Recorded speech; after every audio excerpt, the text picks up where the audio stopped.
जय श्री कृष्ण दोस्तों। आखिर काल से कौन जीत पाया है। मानव जीवन में समय, परिस्थिति और स्थान की बहुत बड़ी भूमिका होती है। कई बार जो होना तय होता है उसी के अनुसार परिस्थितियां बन जाती हैं।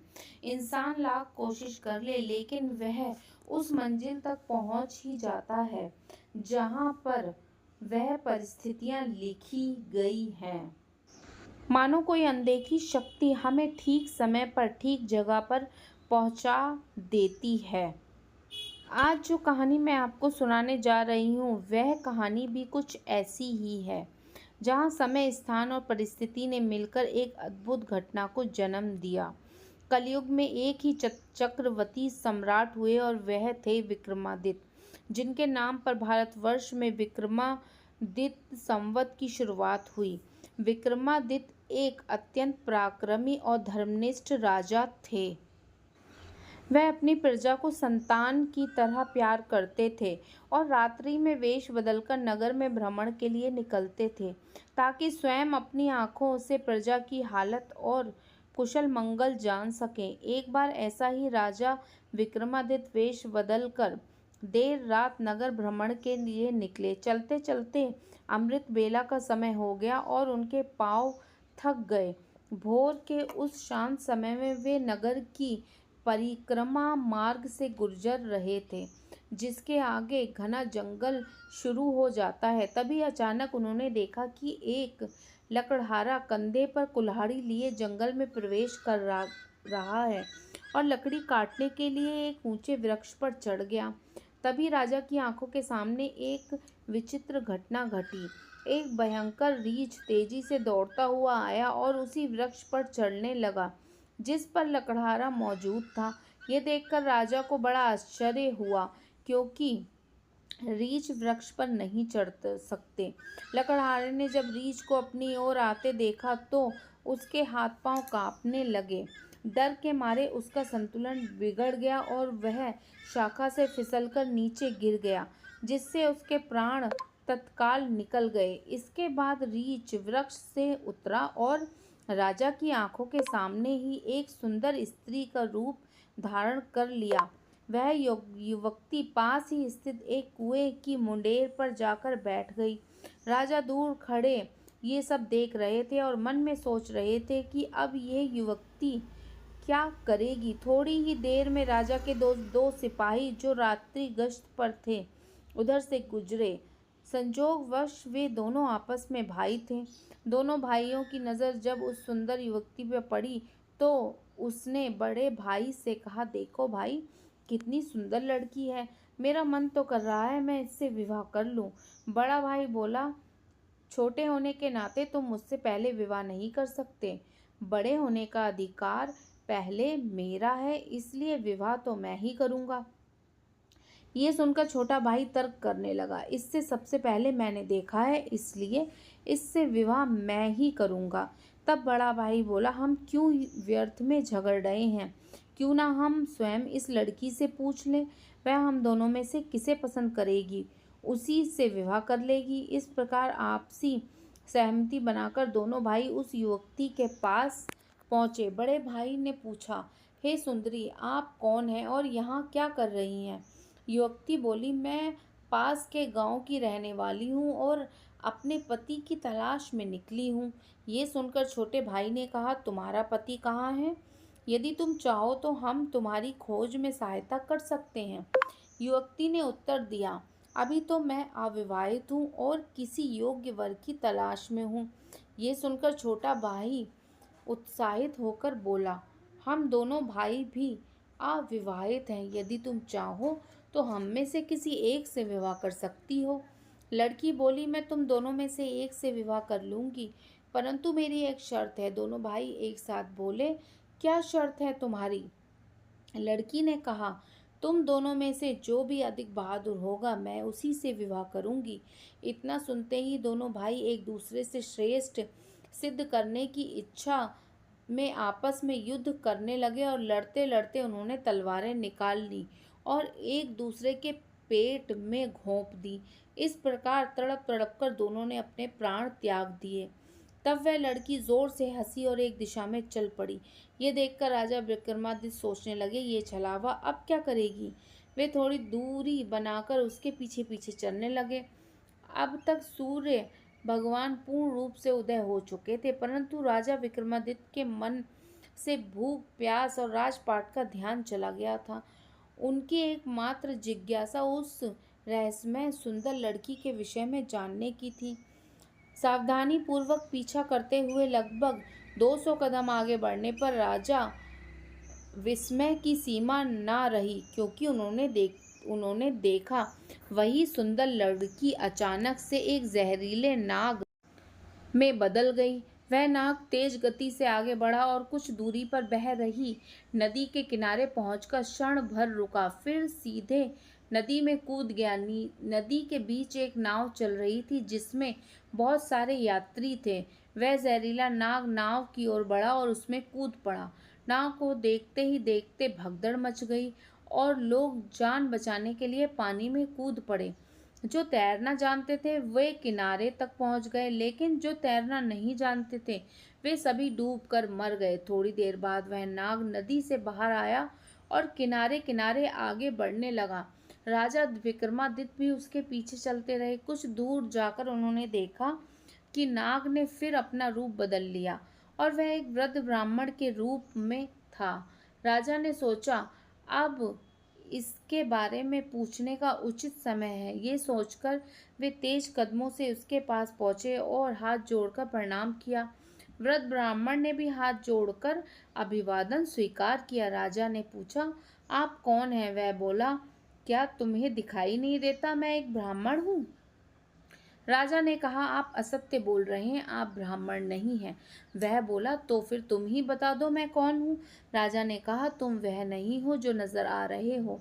वह बोला, मैं जो कुछ भी हूँ उससे तुम्हें क्या लेना देना।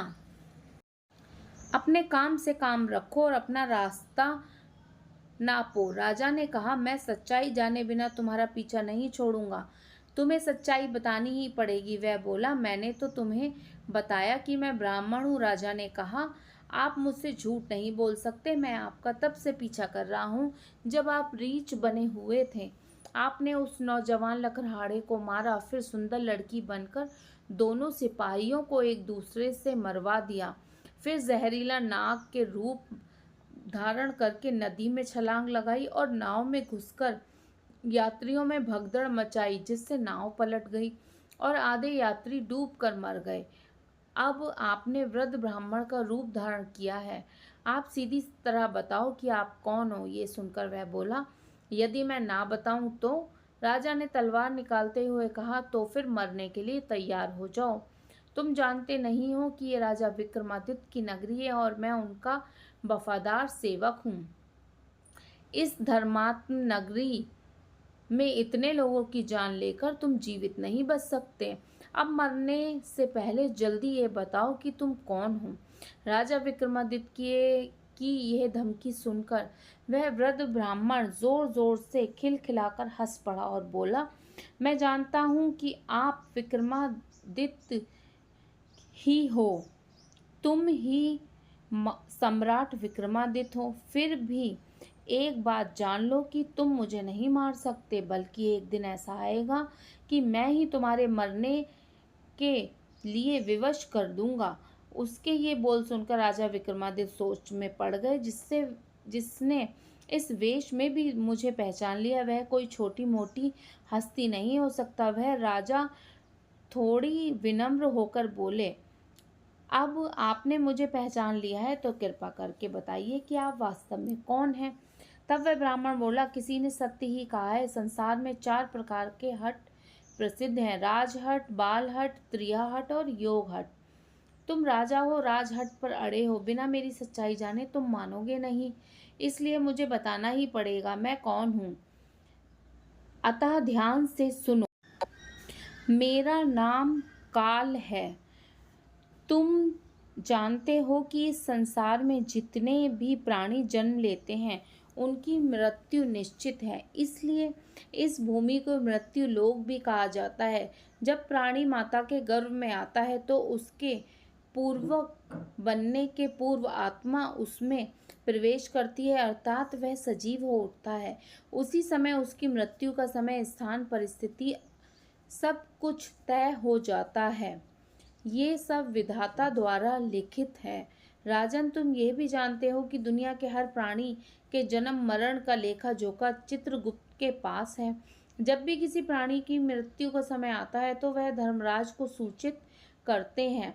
अब क्योंकि सभी प्राणियों की मृत्यु का विभाग भगवान शिव के पास है, अतः धर्मराज उस प्राणी को मृत्यु प्रदान करने की आज्ञा भगवान शिव से मांगते हैं। जब भगवान शिव आज्ञा देते हैं तो धर्मराज मुझे अर्थात काल को आज्ञा देते हैं। तब मैं मृत्यु लोक आता हूँ। मुझे ये पता होता है कि किस प्राणी की किस समय, किस स्थान पर और किस परिस्थिति में मृत्यु होगी। मैं उस प्राणी को निश्चित समय पर उसी स्थान पर लेकर जाता हूँ अथवा वहां पहुंचा देता हूँ जहाँ उसकी मृत्यु लिखी है, और जिस प्रकार से उसकी मृत्यु लिखी गई है मैं उस स्थान पर वैसी ही परिस्थितियाँ और हालात बना देता हूँ। उस लकड़हारे को मैंने नहीं मारा। राजा विक्रमादित्य बोले, तुम फिर झूठ बोल रहे हो। मैंने स्वयं अपनी आंखों से देखा है कि उस लकड़हारे की मृत्यु का कारण तुम ही हो। वृद्ध ब्राह्मण बोला, बेशक कारण मैं हूँ, लेकिन सांसारिक लोग तो यही समझेंगे कि लकड़हारे की मृत्यु वृक्ष से गिरकर टहनी टूटने के कारण हुई, और फिर मुझे तो मृत्युदेव धर्मराज के आदेश का पालन करना ही पड़ता है। उनकी मृत्यु वृक्ष से गिरने के कारण लिखी थी, इसलिए मैंने रीछ बनकर वैसी ही परिस्थिति और हालात पैदा कर दिए। नहीं तो जरा सोचो, अगर असली रीछ होता तो क्या कभी पेड़ पर चढ़ सकता था? बिल्कुल भी नहीं। परंतु वह तो मैं था, और मेरे लिए तो कुछ भी असंभव नहीं है। अगर उन सिपाही भाइयों की बात करें तो उनको भी मैंने नहीं मारा। उनकी मृत्यु एक दूसरे के हाथों लिखी थी, और उनके लिए मुझे सुंदर लड़की बनना पड़ा। नाव में सवार कुछ लोगों की मृत्यु पानी में डूबने से लिखी थी, इसके लिए मुझे भयंकर नाग का रूप धारण करना पड़ा। राजन, मुझे लगता है कि अब तो आप अच्छी तरह समझ गए होंगे कि मैं कौन हूँ और तुम्हारी नगरी में क्यों आया हूँ, और ये भी समझ गए होंगे कि समय, स्थान और परिस्थिति की सांसारिक प्राणियों के जीवन में कितनी बड़ी भूमिका है। राजा विक्रमादित्य ने वृद्ध ब्राह्मण रूपी काल की बात बड़े ध्यान से सुनी और गंभीर होकर बोले, हे हे काल देवता, आप मुझे ये बताएं कि मेरी मृत्यु किस प्रकार से होगी। काल देवता बोले कि मैं तुम्हें यह तो बता सकता हूँ कि तुम्हारी मृत्यु किस प्रकार होगी, लेकिन मैं तुम्हें तुम्हारी मृत्यु का समय नहीं बता सकता, क्योंकि अगर मैंने तुम्हें तुम्हारी मृत्यु का समय बता दिया तो तुम व्यर्थ ही चिंता में पड़ जाओगे।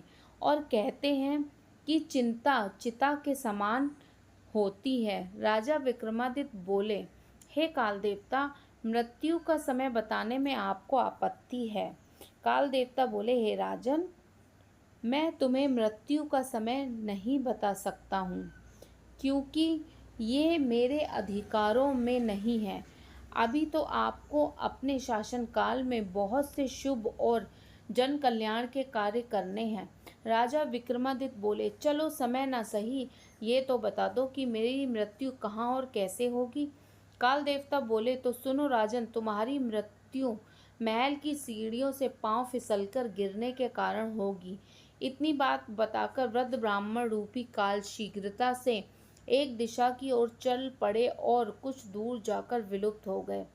इस वक्त सूर्य भगवान भी पूर्ण रूप से अस्त हो गए थे और चारों तरफ अंधकार छा गया। राजा विक्रमादित्य अब तक शारीरिक और मानसिक रूप से थक चुके थे, अतः वह गहन सोच विचार करते हुए तेज कदमों से अपने महल की ओर प्रस्थान कर गए, और आगे चलकर सचमुच ऐसा ही हुआ। राजा विक्रमादित्य की मृत्यु उनकी महल की सीढ़ियों से फिसल कर गिरने की वजह से हुई।